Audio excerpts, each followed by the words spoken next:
Bonjour et bienvenue. Dans cette vidéo, on va regarder comment on peut manipuler la traînée.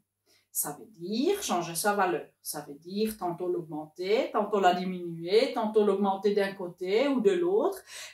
On va voir ici comment le faire. Mais avant d'examiner comment le faire, je vais noter la formule pour vous rappeler finalement de quoi dépend la traînée. Alors, la traînée, qui est la résistance d'un fluide au passage d'un objet, d'accord, est donnée par la formule 1 sur 2 fois la masse volumique du milieu par lequel on passe, fois l'aire de coupe. Vous vous souvenez, c'était en fait finalement ça qui définissait combien de molécules on devait faire passer, en fait, dégager du chemin. Fois un coefficient qui est un coefficient de forme fois la vitesse au carré. Alors, si on veut augmenter la traînée, on peut augmenter n'importe de quelle chose. Mais en général, on n'a pas vraiment d'emprise sur le milieu. On veut limiter la vitesse, en tout cas. Quand par exemple on veut augmenter la traînée, c'est parce que finalement on veut limiter cette vitesse, on va expliquer. Et alors on va jouer surtout sur ces deux paramètres, c'est-à-dire l'aire de coupe, l'espace qu'on doit dégager, fois voilà, la forme, le coefficient de forme. Alors, dans quel cas est-ce qu'on voudrait augmenter la traînée? Alors, disons que vous sautez d'un avion, voilà, pour arriver à l'école à l'heure, parfois il est faux, et vous ne sautez pas comme ça, hein, vous sautez, voilà, muni d'un parachute. Pourquoi est-ce que vous prenez parachute? Parce que quand vous sautez d'une grande hauteur et que la Terre vous attire avec une force de gravitation qui est quand même importante, vous savez que vous allez accélérer jusqu'au sol. Ça risque en fait de vous casser deux membres. Bon, on va pas parler de ça, c'est triste. Mais quand vous utilisez un parachute, qu'est-ce qui se passe? Il y a aussi une résistance de l'air sur le parachute qui a une aire qui est quand même assez grande et une forme qui va donner un coefficient de forme quand même assez grand parce que c'est complètement non aérodynamique. Alors, avec ces deux paramètres qui sont grands, la résistance de l'air va être grande et vous n'allez pas vraiment trop accélérer vers votre voyage vers la Terre. Vous allez tomber, mais quand même beaucoup plus doucement que vous tomberez si ce n'était pas le cas. Maintenant, ce n'est pas le seul cas où on veut augmenter la traînée, hein. Il y a par exemple le cas du voilier. Alors, dans la vieille époque, le barque avait deux voiles. Comment est-ce que ça fonctionne? S'il y a un vent qui vient de derrière, le vent a une vitesse. Et comme voilà, le bateau est statique ou bouge moins vite, cette vitesse va forcer finalement, et l'air, les molécules de l'air, vont faire une force sur voilà, le voile du bateau pour avancer et pour équilibrer ces deux vitesses, alors pour finalement effacer la vitesse relative. Ceci va pousser le bateau à avancer et c'est finalement ceci qu'on veut. Alors, maintenant qu'on parle de puissance de l'air, on peut parler de moulins et on peut aussi parler d'éoliennes. Qu'est-ce qu'on veut? On veut récupérer finalement le plus de cette force du vent à travers la résistance finalement de l'air.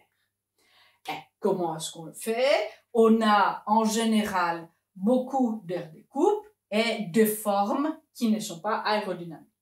Maintenant, pour les éoliennes, le dessin est vraiment très intéressant et très intelligent parce que ce n'est pas vraiment que c'est une mauvaise forme, mais c'est une forme qui va accélérer une partie plus que d'autres et ça va faire tourner au plus vite possible notre éolienne.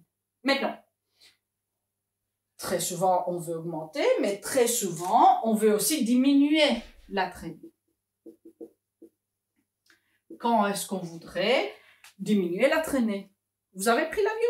Oui, je suppose, si vous devez sauter avec parachute, vous avez pris l'avion. Quelle forme est l'avion? C'est un corps profilé. C'est qu'on a dit qui est la meilleure forme, la forme avec le coefficient de forme le plus petit. Et alors, oui, il y a le queue ici et il y a les ailes. Mais si vous regardez les ailes, aussi, si on fait une coupe là, les ailes sont aussi des corps profilés. Alors, ça, pourquoi est-ce qu'on fait? Pour finalement faire que la résistance de l'air est au plus petite possible.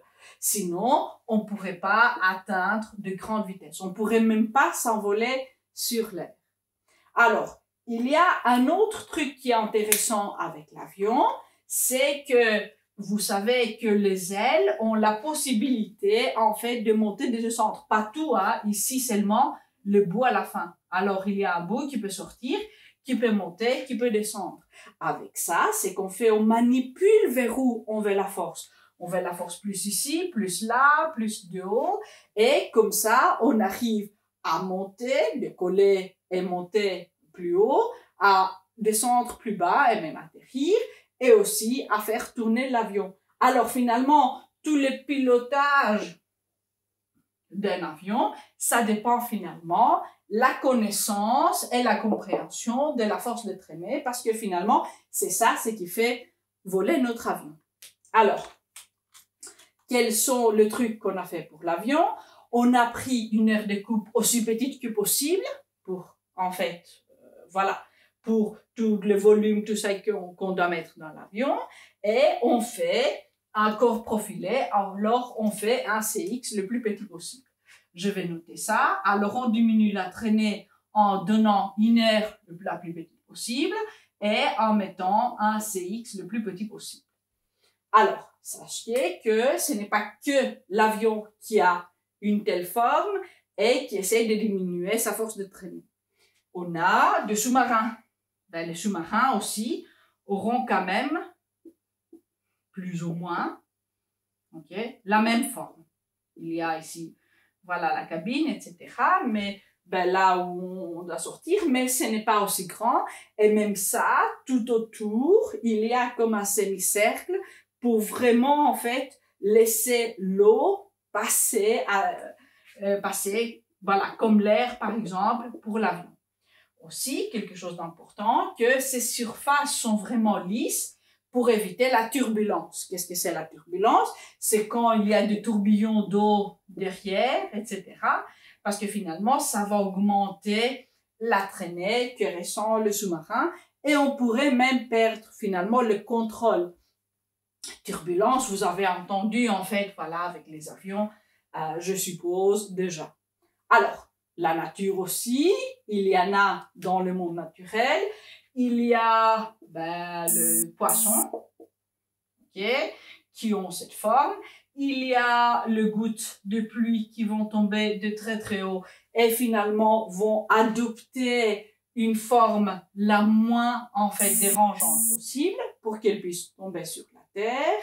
Et on peut continuer pour dire les voitures de course ou les voitures qu'on conduit maintenant, le casque spécifique que porte le coureur cycliste, le maillot spécifique pour les Jeux Olympiques, etc., qui sont tout un corps et tout lisse, tout ça, c'est finalement pour diminuer la force de la traînée.